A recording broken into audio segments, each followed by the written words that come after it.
बड़े नेताओं पर मुकदमे किए, मनीष सिसोदिया से लेकर संजय राउत तक, राहुल गांधी से लेकर सोनिया गांधी तक, पी चिदम्बरम से लेकर फारूक अब्दुल्ला तक, अनिल देशमुख से लेकर नवाब मलिक तक, सारे जो बड़े शीर्ष नेता हैं अपनी अपनी पार्टियों के, उन पर मुकदमे दर्ज करे गए और केसेस को पकाया इस तरह गया कि जब मौका मिलेगा, चुनाव नज़दीक आएगा, राजनीतिक परिस्थितियां बदलती नजर आएंगी, तो समन भेजकर उनको बुला लेंगे, एजेंसियों के चक्कर कटवाएंगे और फिर भी वो नेता नहीं माना तो उसे पकड़ के जेल में डाल देंगे। भाजपा के एक प्रत्याशी के खिलाफ इंडिया गठबंधन का एक प्रत्याशी चुनाव लड़ता है तो भाजपा की सीटें कम होती हैं और भाजपा हार के नजदीक आ जाती है और लगभग हारती हुई नजर आती है। ये डर कहीं ना कहीं बीजेपी को सता रहा है और इसी के चलते हमारे सूत्र हमें बताते हैं कि एक योजना बनी है।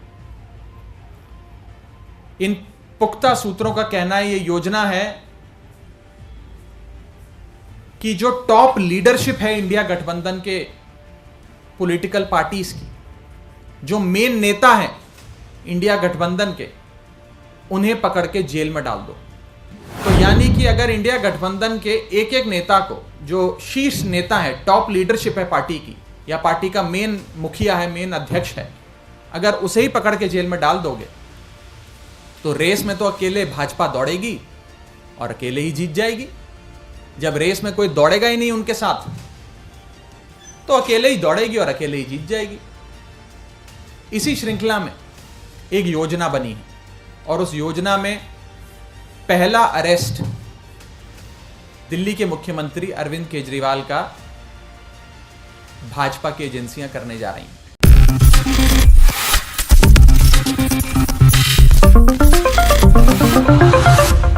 नमस्कार, नेक्स्ट 9 न्यूज देख रहे हैं आप और मैं हूं आपके साथ प्रज्ञा सिंह।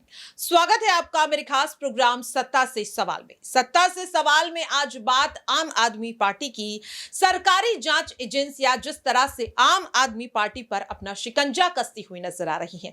अरविंद केजरीवाल आज भले ही ईडी के सामने पेश नहीं हुए हों, लेकिन दावा किया जा रहा है कि दूसरा समन अब जल्द ही ईडी भेज सकती है अरविंद केजरीवाल को। ऐसे में जो अब तक तमाम दावे आम आदमी पार्टी के सभी मंत्री करते हुए नजर आ रहे थे कि गिरफ्तारी हो सकती है अरविंद केजरीवाल की, पूछताछ के नाम पर ईडी उन्हें बुला रही है दफ्तर और उन्हें फिर गिरफ्तार कर लेगी।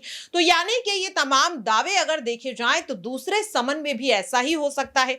और बार बार सवाल ये उठ रहे हैं कि अगर अरविंद केजरीवाल भी संजय सिंह, मनीष सिसोदिया और सत्येंद्र जैन की तरह जेल चले जाते हैं तो फिर आखिरकार पार्टी का अगला कदम क्या होगा?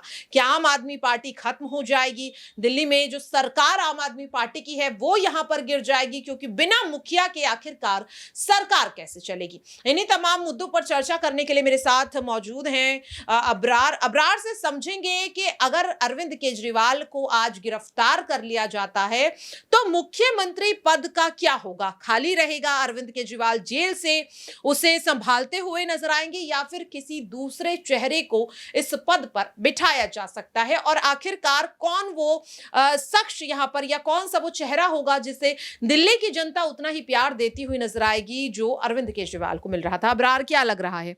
देखिए, इस समय कहीं ना कहीं आम आदमी पार्टी जिस तरीके से लगातार आप देख रहे हैं कि एक के बाद एक नेता जो है वो पकड़े जा रहे हैं एक ही मामले में, संजय सिंह, मनीष सिसोदिया, सत्येंद्र जैन, तो बड़े नेता जो हैं वो जेल में हैं और अब अरविंद केजरीवाल की बारी है। और अगर अरविंद केजरीवाल किसी भी तरीके से यहाँ पर फंस जाते हैं, गिरफ्तारी होती है उनकी, तो कहीं ना कहीं सीएम पद को लेकर के मुझे लगता है कि जो फिर वही परिवार और पार्टी वाला मामला यहाँ पर जो छिड़ता नजर आएगा। क्या पत्नी सुनीता राजनीति में आएंगी? क्योंकि इससे पहले भी जब हम इस तरीके का खेल बिहार में देखे थे हमने कि वहाँ पर जब लालू यादव को अरेस्ट किया गया तो उसके बाद ऐसा नहीं लग रहा था कि यहाँ पर जो है पार्टी से अलग किसी और चेहरे को जो है जिम्मेदारी दी जाएगी, लेकिन उन्होंने दिया था। तो ये हमारे सामने एक जो है पॉलिटिकल जो आप कह सकते हैं कि यहाँ पर चीज़ें इससे पहले भी हमने देखी है। तो राघव चड्ढा या फिर जो है उनकी पत्नी सुनीता, इन दो चेहरों चेहरों में से हो सकता है कि किसी एक को जिम्मेदारी दी जा सकती है। और अगर मान लीजिए कि अरविंद केजरीवाल अगर पत्नी को ज़्यादा जो है तरजीह देते हैं तो कहीं ना कहीं इससे मामला और भी ज़्यादा जो है बिगड़ सकता है और पार्टी कहीं ना कहीं सबसे बड़ी बात अबरार, अगर बात करें सुनीता केजरीवाल की, तो देखिए भले ही वो अरविंद केजरीवाल के साथ चुनावी प्रचार प्रसार में नजर आई हैं, लेकिन राजनीति से वो काफी ज्यादा दूर रहती हैं।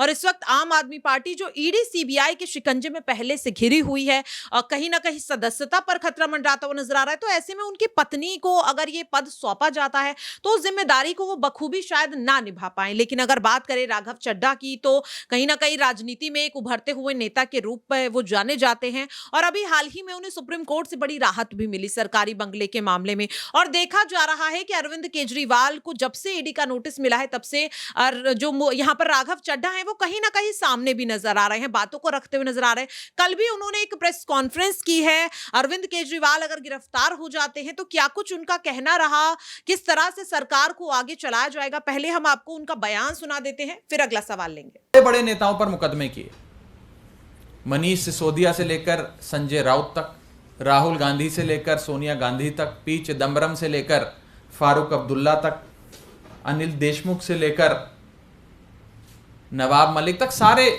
जो बड़े शीर्ष नेता हैं अपनी अपनी पार्टियों के, उन पर मुकदमे दर्ज करे गए और केसेस को पकाया इस तरह गया कि जब मौका मिलेगा, चुनाव नज़दीक आएगा, राजनीतिक परिस्थितियां बदलती नजर आएंगी, तो समन भेजकर उनको बुला लेंगे, एजेंसियों के चक्कर कटवाएंगे और फिर भी वो नेता नहीं माना तो उसे पकड़ के जेल में डाल देंगे। भाजपा के एक प्रत्याशी के खिलाफ इंडिया गठबंधन का एक प्रत्याशी चुनाव लड़ता है तो भाजपा की सीटें कम होती हैं और भाजपा हार के नज़दीक आ जाती है और लगभग हारती हुई नजर आती है। ये डर कहीं ना कहीं बीजेपी को सता रहा है और इसी के चलते हमारे सूत्र हमें बताते हैं कि एक योजना बनी है। इन पुख्ता सूत्रों का कहना है, ये योजना है कि जो टॉप लीडरशिप है इंडिया गठबंधन के पॉलिटिकल पार्टीज की, जो मेन नेता हैं इंडिया गठबंधन के, उन्हें पकड़ के जेल में डाल दो। तो यानी कि अगर इंडिया गठबंधन के एक एक नेता को, जो शीर्ष नेता है, टॉप लीडरशिप है पार्टी की, या पार्टी का मेन मुखिया है, मेन अध्यक्ष है, अगर उसे ही पकड़ के जेल में डाल दोगे तो रेस में तो अकेले भाजपा दौड़ेगी और अकेले ही जीत जाएगी। जब रेस में कोई दौड़ेगा ही नहीं उनके साथ तो अकेले ही दौड़ेगी और अकेले ही जीत जाएगी। इसी श्रृंखला में एक योजना बनी है और उस योजना में पहला अरेस्ट दिल्ली के मुख्यमंत्री अरविंद केजरीवाल का भाजपा की एजेंसियां करने जा रही हैं। तो देखा आपने और सुना भी, अपने बयान में साफ तौर पर राघव चड्ढा प्लान बी के बारे में जिक्र करते हुए नजर आए। उन्होंने कहा कि अगर पूरी की पूरी पार्टी भी जेल चली जाती है तो भी आम आदमी पार्टी को कोई खत्म नहीं कर सकता, दिल्ली से बाहर नहीं निकाल सकता, वो जेल में रहकर भी काम करते हुए नजर आएंगे। तो अबरार, सवाल यही रहेगा कि एक समय था जब प्रधानमंत्री हो या फिर मुख्यमंत्री हो, सभी जेल से भी सरकार को चलाया करते थे, लेकिन आज के समय में क्या लग रहा है, जो दावे आम आदमी पार्टी कर रही है वो कायम हो पाएंगे? क्योंकि जनता का मन बदलने में देर नहीं लगती है और भारतीय जनता पार्टी पूरी कोशिश कर रही है कि पूरी राजधानी को अपने कब्जे में कर ले। तो जो दावे राघव चड्ढा कर रहे हैं यहां पर 2024 को लेकर, केजरीवाल को लेकर, वो कायम रह पाएंगे अगर अरविंद केजरीवाल जेल चले जाते हैं तो? देखिए, बिल्कुल आम आदमी पार्टी जो है आंदोलन से निकली हुई पार्टी है, तो लोग जो उनसे जुड़े हुए हैं कोई राजनीतिक फ़ायदे या राजनीतिक नफ़े नुकसान को लेकर के नहीं है। तो कहीं ना कहीं ये आप मान कर के चलिए कि इस समय जो प्रदेश की राजनीति में तरह तरह की ख़बरें या फिर अलग अलग ढंग से हम जो ये चर्चाएं देख रहे हैं कि अरविंद केजरीवाल के जेल जाने के बाद सीएम पद को लेकर के क्या होगा, उस पर क्या बड़े फैसले जो है वो लिए जा सकते हैं, तो इसका फ़िलहाल इंतज़ार है। लेकिन मुझे लगता है कि राघव चड्ढा या पत्नी जो है उनकी सुनीता, उनमें से किसी एक चेहरे को जिम्मेदारी दी जा सकती है। वाकई में तो देखिए काफी सही बात यहाँ पर अबरार कहते हुए नजर आ रहे हैं। और अब देखना होगा कि आज भले ही अरविंद केजरीवाल ईडी के समक्ष पेश होते हुए नजर नहीं आए, लेकिन कहा जा रहा है कि ईडी अब जल्द ही उन्हें दूसरा समन भेजने वाली है। गिरफ्तारी को लेकर बार बार आम आदमी पार्टी अपने डर को यहाँ पर दिखाती हुई नजर आ रही है। अगर मनीष सिसोदिया और संजय सिंह की तरह अरविंद केजरीवाल भी जेल चले जाते हैं तो दिल्ली के नए मुख्यमंत्री के तौर पर आप किसे देखना चाहते हैं? अपनी राय कमेंट बॉक्स में जरूर शेयर करें। फिलहाल के लिए इस खास रिपोर्ट में इतना ही। देश और दुनिया की तमाम खबरों के लिए आप सभी देखते रहिए नेक्स्ट 9 न्यूज।